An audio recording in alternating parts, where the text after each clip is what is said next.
Welcome to a deep dive into Orson Welles' Touch of Evil. A film noir masterpiece. Exactly. We're going to be diving into a whole bunch of film analysis, production history, like all that juicy stuff to really figure out what makes this movie tick. Yeah.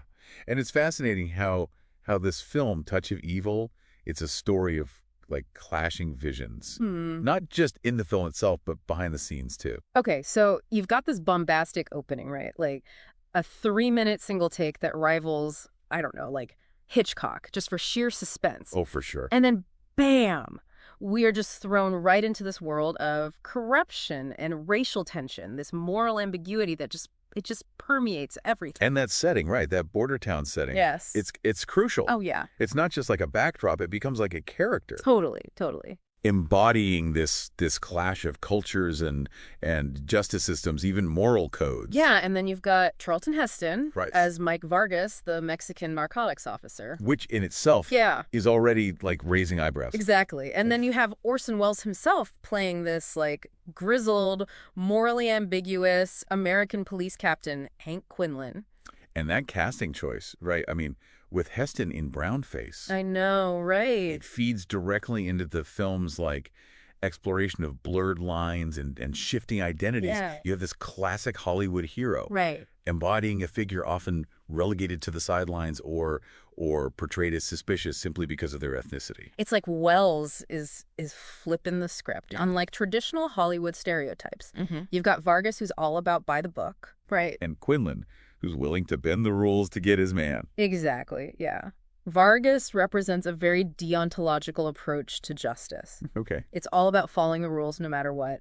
While Quinlan, he embodies a more consequentialist view. Okay, I see. The ends justify the means. Right. Even if those means are morally kind of questionable. And that clash between them, their views on justice, it fuels the central conflict of the film. Absolutely. You can feel that tension every time they're on screen together. And it's not just like their professional ideologies clashing. Right. It's their personalities. It's their like whole worldviews. Yeah. Wells uses these two characters to like really explore the gray areas of morality. Yeah. To show that good and evil aren't always so, clear cut. Especially when you're dealing with issues like crime and justice. It reminds me of that scene, I think it's towards the beginning where Vargas discovers that Quinlan has been like planting evidence. Yeah. You just see the like disillusionment on Vargas's face. Totally. He realizes that his hero, this legendary lawman, is corrupt. That's a pivotal moment Yeah. in the film where Vargas's like idealism is truly challenged. Yeah. He's forced to confront the possibility that sometimes the people you think are the good guys are capable of great darkness. And speaking of darkness, can we talk about the subplot with Susie, Oh, absolutely. Vargas's wife, Yeah. played by the incredible Janet Leigh? Amazing. She like stumbles right into this hornet's nest of corruption Oh, yeah. and becomes a pawn in Quinlan's game. Her storyline is so fascinating because it adds a whole other layer of complexity. Right. It's not just about this professional rivalry anymore. Right. Between Vargas and Quinlan, it becomes deeply personal. Absolutely. Yeah. And it raises the stakes for Vargas significantly. Oh, totally. Now he's not just fighting for justice, he's fighting to protect his wife Exactly. from the very darkness that he's trying to expose. And don't forget, it's not just Quinlan who poses a threat to Susie. Right. The Grandi crime family, the very people Vargas was investigating before his honeymoon, Yeah. they see an opportunity here to get back at him. Oh, right. Uncle Joe Grandit, yeah. Exactly. He wants his brother out of jail Yeah. and sees this as a chance to discredit Vargas, derail the whole investigation. Wow. So you've got this like twisted alliance forming Right. with both Quinlan and Grandi kind of like manipulating Susie, each for their own purposes. It's like the border town itself is just this breeding ground for like manipulation and deceit. Precisely. And this sense of paranoia, Yeah. of hidden agendas and shifting alliances, it's heightened by like Wells's masterful use of these film noir techniques. Totally. Those deep shadows, Yeah. Dutch angles, claustrophobic close-ups. Oh, yeah. They all contribute to this atmosphere of unease and suspicion. You can practically feel the walls closing in. Yes. Especially on Susie. It's like she's trapped in this nightmare and there's just no escape. And just as Susie is like caught in this web of conflicting motives, the film itself Right. kind of mirrors that struggle behind the scenes. Oh, interesting. Wells, he famously clashed with the studio over his artistic vision for Touch of Evil. Yeah, the story goes that, like, Orson Welles, he was initially only brought on to act in the film. Right. But then Charlton Heston, like Moses himself, I know, right? insisted that Welles direct. It's amazing. Can you imagine, like, being in the studio's shoes? Oh, it's almost too perfect, isn't it? Yeah. This clash of the titans, Yeah. both on screen Yes. and off. And Wells, true to form, he didn't just direct, he like rewrote the script, Ah. transforming it from this like standard crime thriller into something far more like complex and nuanced. But that creative freedom, it came at a cost, right? Of course. The studio executives, they weren't too thrilled with Wells's final cut. Oh, no, they right. brought in their own editors, chopped up scenes. No. They even changed the music. Oh, man. It's like that classic Hollywood story, right? Yeah. The artist's vision versus like the studio's desire for a commercially viable product. Exactly. And Wells was furious. Oh, yeah. He wrote that now legendary 58-page memo Oh, wow. detailing his like original intentions. Right.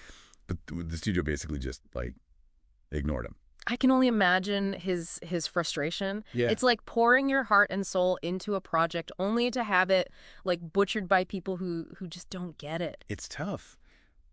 But, and yet, Right. despite all of that interference, like Touch of Evil still manages to like shine through as this masterpiece. Right. The power of Wells's direction, the performances, the themes, they all transcend the studio meddling. It really speaks to the enduring power of like artistic vision. Absolutely. That even when it's compromised, even when it's tampered with, like true art finds a way to kind of break through.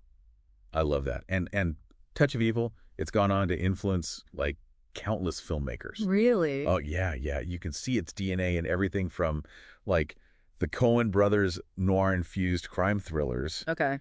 to like Quentin Tarantino's like stylized violence and morally ambiguous characters. Wow. I know, it's really incredible. So influential that long opening shot alone, like it's become so iconic. Oh, totally. Like it's been copied and parodied countless times. Absolutely. But more than just like the stylistic flourishes, Right. Touch of Evil continues to resonate because of its themes too. Oh, absolutely. This exploration of corruption, of racism, of the abuse of power, these are issues that are, like, unfortunately, just as relevant today as they were back in 1958. And it's not just the big sweeping themes, right? No. Touch of Evil is full of these like small, unforgettable moments. Absolutely. You know, the ones that like really get under your skin. Like that scene with the motel night clerk, Yeah. played by Dennis Weaver. Yo, yeah. He's, like, so perfectly creepy. Yes. Almost like a dry run for Norman Bates in Psycho. Oh, totally. And Marlene Dietrich as Tanya, the fortune teller. Right.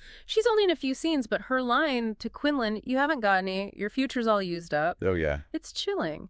Those small roles add such texture and depth to the whole film. They do. Right. They, like, highlight the idea that even on the edges of this story, everyone's caught in their own struggles, their own moral compromises. Yeah. Just like the border town setting. Yeah. Each character, no matter how small, contributes to this overall atmosphere of unease and uncertainty. It all kind of circles back to that idea of like blurred lines, doesn't it? Exactly. Blurred lines between cultures, between right and wrong, Yeah. even like between the hero and the villain.